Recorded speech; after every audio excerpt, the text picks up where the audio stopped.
আসসালামু আলাইকুম। আমি অঞ্জু বলছি ইন্ডিয়ার ত্রিপুরা থেকে। অঞ্জু ব্লগে সবাইকে ওয়েলকাম করে আজকে আরও একটা নতুন ভিডিও শুরু করছি।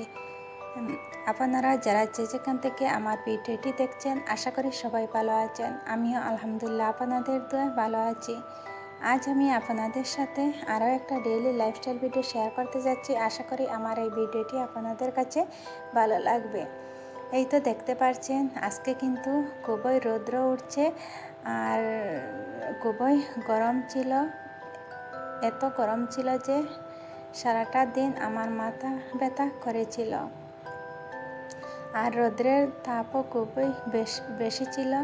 আজকে কত ডিগ্রি সেলসিয়াস ছিল আমার ঠিক মনে নেই। এরপর এখানে আমার হাজব্যান্ড আমাদের জন্য কিছু আইসক্রিম কিনে এনেছেন আর সঙ্গে কিছু নাগামরিচও এনেছেন। এগুলা এখন আমরা খেয়ে নেব।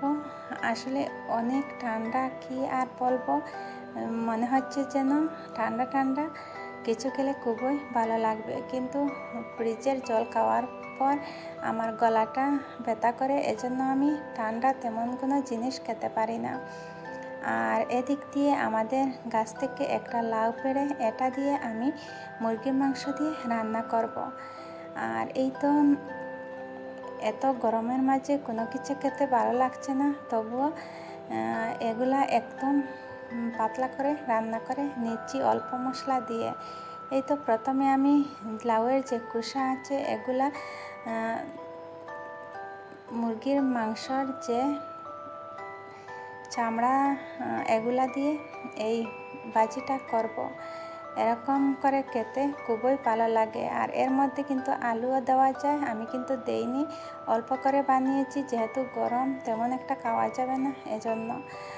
আর এই ভাজিটা আলহামদুলিল্লাহ খুবই মজা হয়েছিল। এখন পর্যন্ত যারা আমার ভিডিওটি দেখছেন কিন্তু একটা লাইক দেননি, প্লিজ আমার ভিডিওটিতে একটা লাইক দিয়ে কন্টিনিউ করবেন। আপনাদের একটা লাইকে আমার ভিডিওটি অনেকের কাছে পৌঁছাতে সাহায্য করবে। আর দেখতে পাচ্ছেন এর কালারটা খুবই সুন্দর হয়েছে।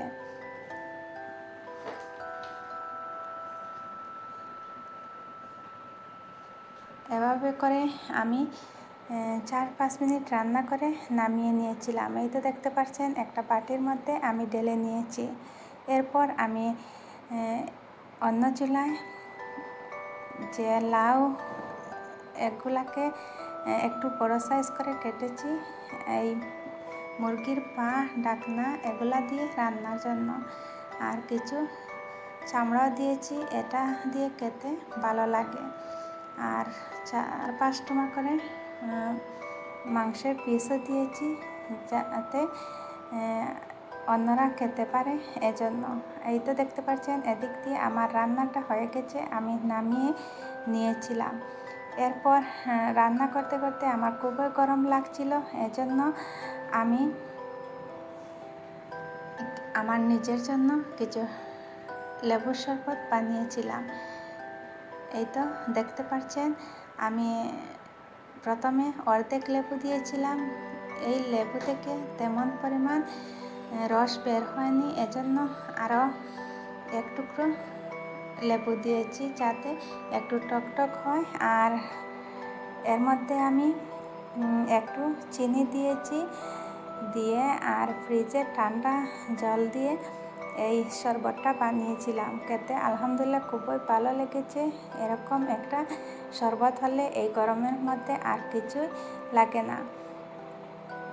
আজকে তাহলে এই পর্যন্ত, আমি এখান থেকে বিদায় নিয়ে নিচ্ছি। ইনশাল্লাহ আরও কোনো নতুন ভিডিওতে আপনাদের সাথে দেখা হবে। আর আপনারা সবাই একটু কষ্ট করে আমার ভিডিওটা ফুল ওয়াচ করবেন। আমার কিন্তু ওয়াচ টাইমটা একদম কম আসছে।